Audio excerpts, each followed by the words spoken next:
Bonjour à tous et bienvenue dans le 3e épisode d'une série de vidéos consacrée à la série spin-off de Doctor Who, The Sarah Jane Adventures. Cette série étant une de mes séries préférées, il était temps pour moi d'en parler et de revenir à travers plusieurs vidéos sur chaque saison de la série. Et aujourd'hui, on parle de la saison 3. Comme d'habitude, je tiens mes informations d'internet, mais aussi de cette édition spéciale du Doctor Who Magazine consacrée aux saisons 3 et 4 de The Sarah Jane Adventures. Cette 3e saison est cette fois diffusée sur BBC One, et oui, ça prend de l'ampleur, en octobre et novembre 2009, c'est-à-dire après la diffusion de la saison 3 de Torchwood, et un peu en parallèle de la diffusion des spéciaux de la saison 4 avec le 4e Docteur et notamment The Waters of Mars. Cette saison est marquée notamment par l'arrivée d'une intro pré-générique complètement épique, 13 Bannerman Road is where Sarah Jane Smith lives, and it's home to things way beyond your imagination. There's an extraterrestrial supercomputer in the wall, a genetically engineered boy genius in the attic, a schoolgirl investigator across the road, and a whole universe of adventure right here on the doorstep.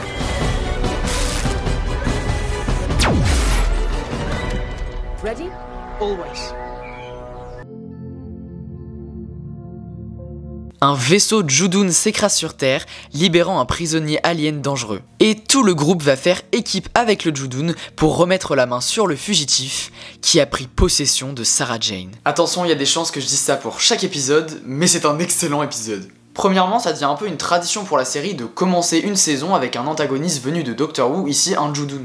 En plus d'avoir un animatronique toujours aussi bluffant, ça permet surtout de faire du lien avec la série mère et c'est très satisfaisant. Quand je dis que Marvel n'a rien inventé. En plus, les interactions entre le groupe et le Judoon sont hilarantes et l'humour est particulièrement mis en avant dans cet épisode et ça marche très bien. Are you sure you can drive? I am trained to pilot all methods of apprehension.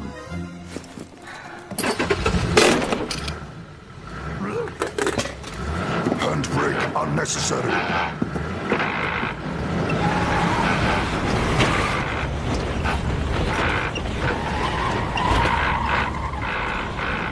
Elizabeth Sladen a vraiment quelque chose de complètement différent à jouer dans cet épisode du reste de la série, et elle est brillante dans ce registre et sa prestation fait partie de la grande réussite de cet épisode. Et aussi c'est cool de sentir que l'épisode se passe après le final de la saison 4 de Doctor Who, parce que les personnages acceptent plus facilement l'existence des aliens, comme Rita et Aresh, qui ont un arc narratif assez drôle dans cet épisode d'ailleurs. On joue encore une fois sur le fait qu'ils sont complètement aveugles sur l'implication de Rani dans des événements aussi bizarres, et c'est toujours aussi drôle à voir. Et enfin, on retrouve vraiment la dynamique du groupe, qui a été un peu bousculée la saison dernière avec l'arrivée de Rani, et ça marche super bien, et on en reparlera, mais ça va devenir la vraie force de la série. Rani est devenue vieille et vit seule dans le grenier de Sarah Jane. Un jeune garçon curieux vient lui rendre visite, et elle lui raconte l'histoire tragique qui l'a amenée dans cette situation, et tout commence avec une affaire de parc d'attractions hanté. Comme on a eu un épisode plutôt émotionnellement centré sur Clyde de la saison dernière, celui-là est plutôt centré sur Rani. Mais dans la même logique, puisque l'épisode est écrit par Joseph Litster qui avait écrit The Mark of the Berserker dans la saison dernière, l'épisode centré sur Clyde. On y retrouve donc toutes les mêmes qualités. Déjà, on rigole beaucoup moins. On a une histoire plus sombre et tragique qui parle de solitude, thème qui revient beaucoup cette saison. Et je parle souvent d'un épisode par saison qui est particulièrement émouvant, c'est celui-là. Rani développe une relation amicale avec Eve, une alien se sentant très seule, et découvre qu'elle se ressemble beaucoup. Dès le début de l'épisode, on explore le fait que Rani est arrivée après Maria, le groupe parle souvent d'elle, et Rani a peur de l'avoir simplement remplacée sans jamais être à son niveau, et elle se sent donc à l'écart du groupe. T'inquiète Rani, tu es dans mon cœur et pas Maria. L'épisode a une construction très différente, une histoire racontée par flashback par Rani vieille, qui se sent seule depuis très longtemps. C'est un épisode qui vient vraiment approfondir le personnage de Rani, qui gagne donc lui aussi en substance et évolue vraiment dans cet épisode. Et ça donne un épisode assez triste et mélancolique sur la solitude, et encore une fois, c'est ce que la série fait de mieux dans ce registre. Pour finir sur une note plus joyeuse, c'est l'épisode où K9 revient dans la série et va devenir un personnage récurrent pour cette saison. Sarah Jane cache quelque chose au reste du groupe, qui découvre rapidement qu'elle sort avec un homme, Peter Dalton, et elle est amoureuse. Après quelque temps, c'est même un mariage qui se profile. Seulement, quelque chose semble étrange et le docteur doit intervenir. Nous y sommes, probablement l'épisode le plus connu de la série, parce que qui apparaît dans cet épisode? Le 10e Docteur, joué par David Tennant.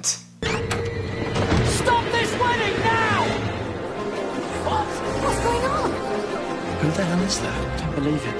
Who's he? Master! I said stop this wedding.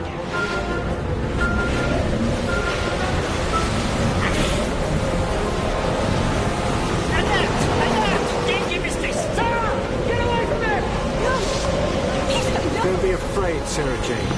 It's the angel.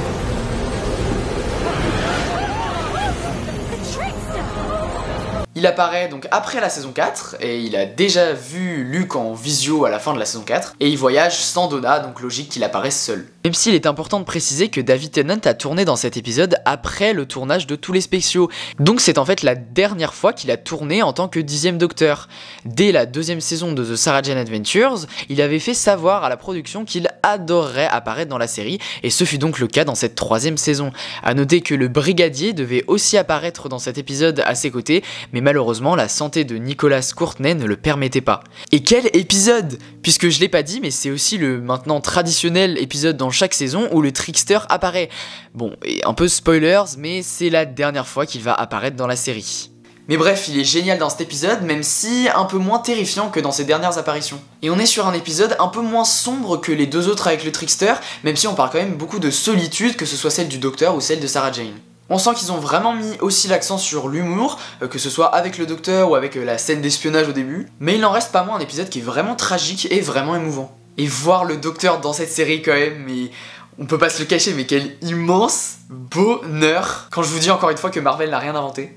Et il a des interactions très drôles avec tout le groupe, leur dynamique marche tellement bien et c'est jouissif de les voir travailler tous ensemble, et on sent que David Tennant adore jouer avec des enfants.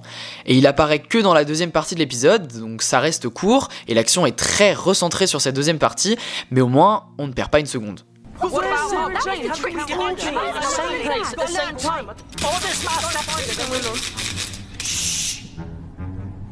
Here's the answer to all your questions. Yes, that was the trickster. Yes, we're trapped.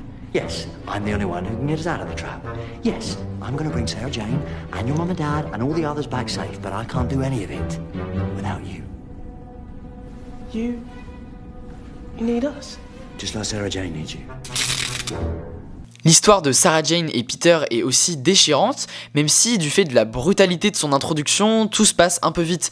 On explore autant la relation entre Sarah Jane et Luke face à l'arrivée de Peter que la relation entre Sarah Jane et le docteur, et notamment à la fin où on fait un très beau parallèle avec la série classique. Don't forget me. Oh, Sarah. Don't you forget me. Don't forget me, Sarah Jane. No one's ever going to forget you.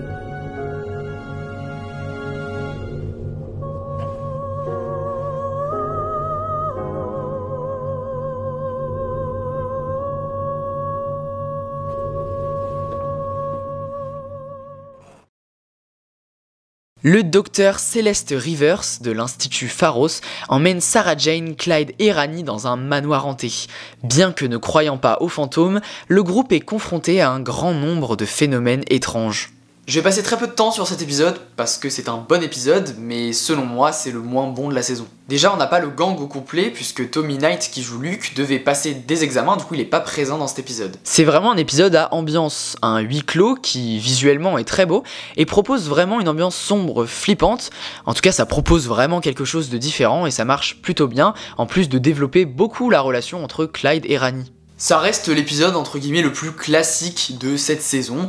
C'est un bon épisode, j'ai pas forcément d'autres choses à en dire.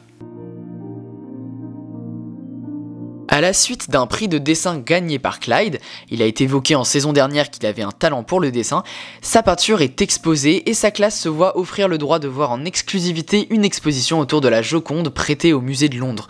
Mais à la surprise générale, Mona Lisa va s'échapper de son tableau.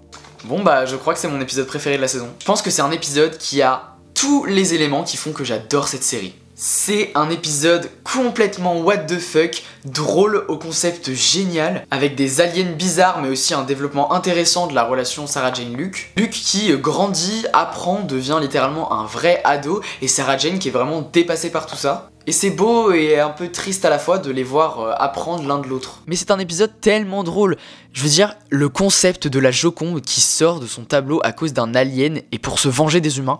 Genre, ce concept ne vous donne pas juste envie de regarder la série. C'est clairement what the fuck, mais ça prouve que cette série n'a peur de rien et assume totalement jusqu'où elle est capable d'aller, et ça marche. I am the Mona Lisa. No, but really? Yeah, really. You can't fake this kind of class. You can't be the Mona Lisa. You have to be some sort of alien manifestation. Ooh! And why is that then? Because on Earth, women in paintings don't just jump out their frames. L'actrice qui joue Mona Lisa est dans le too much constant, mais ça donne vraiment un cachet unique à l'épisode. Encore une fois, le groupe agit ensemble et c'est là que se trouve la plus grande force de la série. Mais c'est un épisode qui cache quand même un petit peu de tragique. On y parle encore une fois beaucoup de solitude, que ce soit celle de la Joconde ou celle de Sarah Jane. Et c'est ça qui est très bien fait dans cette saison en fait. Il y a toujours de l'humour, mais qui cache toujours quelque chose d'un peu plus triste et mélancolique. Les dialogues sont géniaux, la dynamique du groupe, l'antagoniste, bref, c'est un épisode qui a tous les ingrédients d'un épisode brillant de The Sarah Jane Adventures, et à chaque visionnage, je me dis que c'est pour ça que j'aime tellement cette série. What do you reckon, Luke? Who's got the more enigmatic smile? Me or Lisa? I really don't understand. Why is the Mona Lisa so special? It's just brown. Maybe when you see the real thing, you'll understand. Récompensée pour ses actions de défense de la Terre contre les Slitheen, Sarah Jane et ses amis se voient offrir par leurs ennemis, les Blaverine, une mystérieuse plante qui n'est en fait pas un si beau cadeau. C'est un excellent épisode pour terminer cette saison qui mélange globalement les ingrédients qui ont fait le succès de cette saison. Des méchants iconiques de la série, les Slitheen, qui reviennent sous une autre forme, qui apporte de la nouveauté et un peu de suspense. Ces méchants, c'est les Blaverine, une autre famille de la planète Raxacorico-Falapatorius, qui était déjà apparue dans ce roman, The Monster Insides, avec le 9e Docteur. On a une première partie d'épisode très drôle et qui joue un peu comme avec le Judoon et Mona Lisa sur les interactions et dynamiques entre les personnages et le décalage comique qui marche toujours aussi bien. Sorry, it's such a squeeze.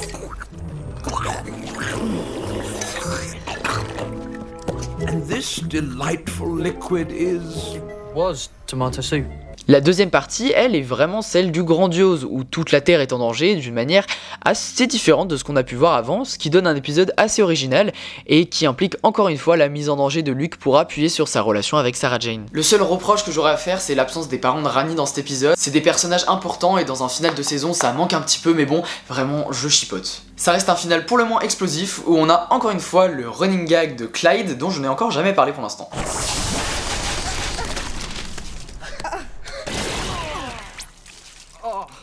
Oh.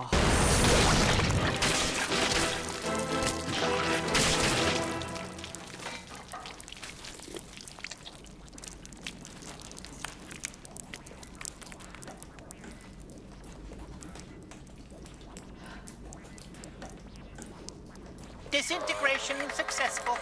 You don't say. Why does this always happen to me? Alors, elle vaut quoi cette troisième saison de The Sarah Jane Adventures ? Eh bien, que dire, c'est une excellente saison et c'est de loin ma saison préférée. Déjà, il n'y a aucun mauvais épisode dans cette saison, il y a une qualité presque constante en fait. On a une immense variété de tons, de concepts, d'antagonistes et de possibilités dans cette saison, c'est fou de voir tout ce que la série a à offrir. Mais la plus grande force de la série, qui se dévoile enfin totalement dans cette saison, c'est le groupe de personnages. Ce groupe est enfin stable et ils ont une alchimie folle qui est très communicative. Ils sont juste hyper attachants et c'est un bonheur de les voir évoluer et vivre tout ça ensemble. On y croit vraiment à ce groupe, à ces personnages qu'on approfondit un peu plus dans chaque saison, que ça soit entre eux ou alors les relations entre Sarah Jane et Luke, entre Clyde et Rani. Parce que oui, évidemment, on commence à montrer que Clyde et Rani, ils se tournent un peu autour. Actually going through this, aren't you? Cheating at a test. No morals at all. Oh, and that's why you love me. Dream on, Clyde. Dream on. First question, process. Mais du coup, tout ce développement paye, parce que c'est au final la plus grande force de la série, et que dire hormis que je les aime de tout mon cœur, et c'est aussi une saison qui a pour thème un peu récurrent, je trouve, la solitude, et c'est au final assez profond pour une série pour enfants. Et autre chose dont j'ai pas trop parlé, c'est la seule saison où K9 est donc un personnage récurrent, et c'est une force aussi parce que c'est génial de le voir agir avec le gang, et de le voir aussi une nouvelle fois avec le docteur de David Tennant, et surtout le voir se disputer avec Monsieur Smith, l'ordinateur de Sarah Jane. This is highly irregular behavior. Do not exceed your function, Mr. Smith. Your opinion has not been asked for. That told ya.